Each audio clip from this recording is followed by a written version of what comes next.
चन्द्रशेखर चन्द्रशेखर चन्द्रशेखर पाहि मां चन्द्रशेखर चन्द्रशेखर चन्द्रशेखर रक्ष माम्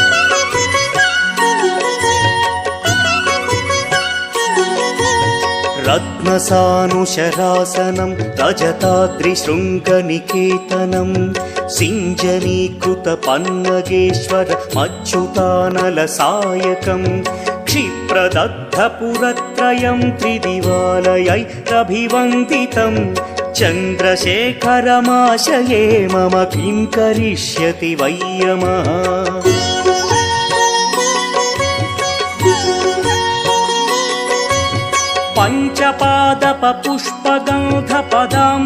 पञ्चपादपपुष्पगन्धपदाम्भुजद्वयशोभितं